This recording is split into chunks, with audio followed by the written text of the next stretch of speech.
거대한 중국, 러시아, 일본, 태평양을 장악하고 있는 미국, 그 한 중앙에 코리아라는 작은 나라가 있습니다.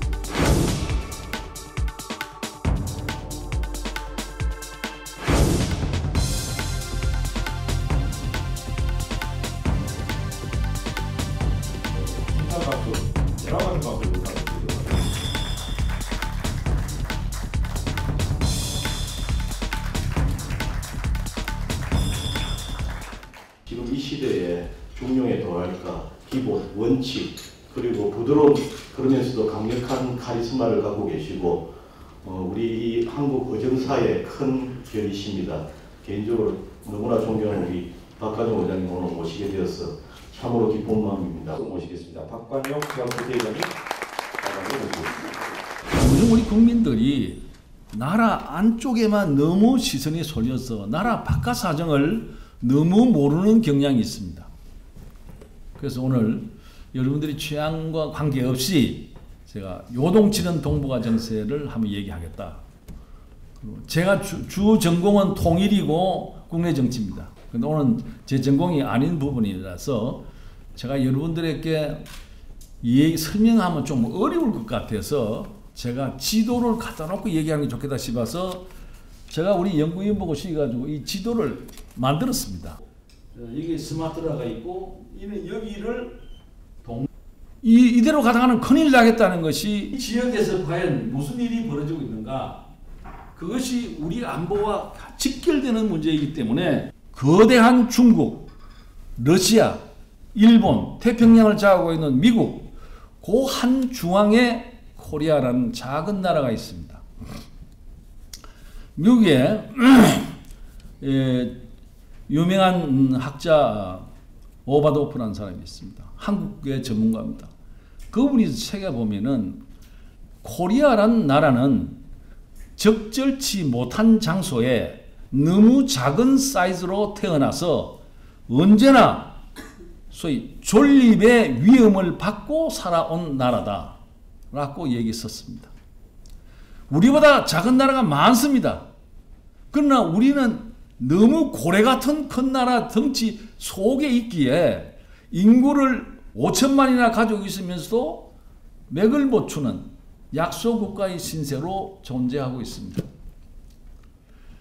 우리는 우리 한반도 주변에 강대국이 일어나면은 즉각 우리는 말없는 비참한 순환의 역사를 늘 당해왔습니다.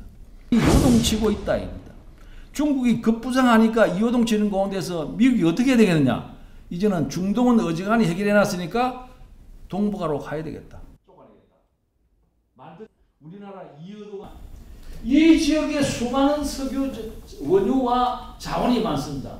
이 자원을 일본이 계속해서 싣고 와야 되는데 당시 이 해역을 전부 미국이 지배하고 있었기 때문에 그 수송이 원활치 않는 거예요. 그러니까 일본이 계속 강국으로서 경제 성장하려고 하면 이 지역을 전부 다 지배해야 되는 겁니다. 그래서 미국과 일전을 합니다. 하와이에 가서 선제 공격을 하고 대동아시아에 벌어집니다. 똑같은 상황이 일본의 시대가 지나고 이제 중국이 이 지역을 지금 먹겠다고 하는 겁니다. 이런 현상이 이른바 요동치는 동북아다입니다. 저렇게 요동치면은 한국은 어떤 희생을 당할지 모릅니다. 가장 중요한 것은 미국과 중국의 두 강국이 한반도에 대해서 많은 새로운 전략을 구사하게 될 것입니다. 우리가 해야 될 것은 첫째, 일본과의 관계를 개선하는 일이 시급합니다. 지금 여러분들도 마찬가지라고 생각됩니다만 일본 놈들 위안부 문제, 독도 문제, 과거 역사 문제, 나쁜 놈들 요즘 또 그것도 신경 안 한다. 굉장히 감정을 갖고 있을 것입니다. 외교는 감정 가지고 하는 거 아닙니다. 나는 일찍부터 미국과의 일본과의 관계를 이런 식으로 끌고 와서는 안 된다고 주장을 한 사람입니다. 그러면은 너는 애국심도 없고 말이야 뭐 그러냐고 얘기하는 사람들이 있습니다. 그러나 외교는 감정 가지고 하는 것이 아닙니다. 국익 가지고 해야 됩니다. 일본이 우리보다 훨씬 강한 나라 아닙니까? 우리 경제 성장은 일본과 손잡았기 때문에 가능했던 일입니다.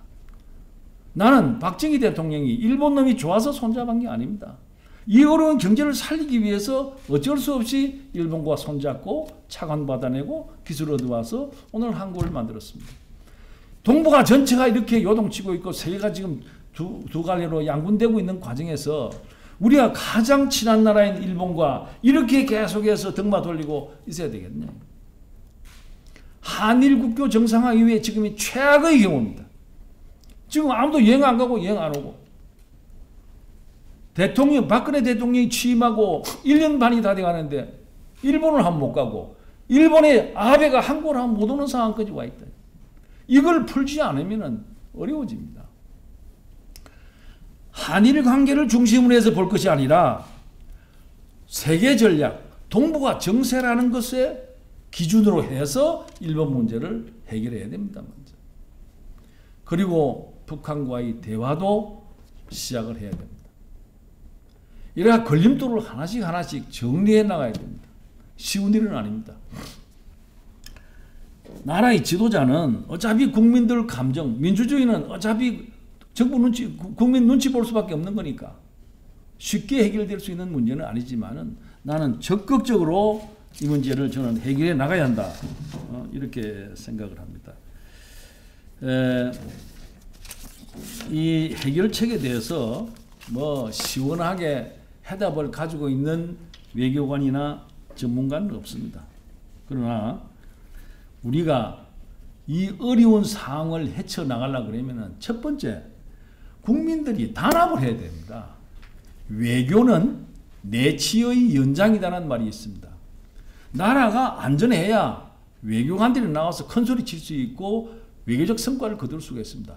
나라가 반쪽알이 나 있으면은 한일 어업정을 해야 된다 안 해야 된다 싸우고 있으면은 어업협정이 맺어지겠습니까? 그러니까 나는 여야가 당연히 싸워야 되죠. 싸워도 그거는 건설적인 방향으로 발전이라는 데 전제 아래서 싸워야지 서로 그냥 맹목적으로 물고 떨어지는 싸움은 안 되죠. 다시 말하면은 이 어려운 시기를 극복하기 위해서 여야가 모여서 적어도 국가적 차원의 외교 문제에 관한 한 비판력을 강하게 해줘야 될 때 외교력이 성공할 수 있는 것입니다. 선거대가 되면은 그런 걸 통해 가지고 우리 사회가 굉장히 지금 좌파 경력으로 흐르는. 이어서 잠시만 자리.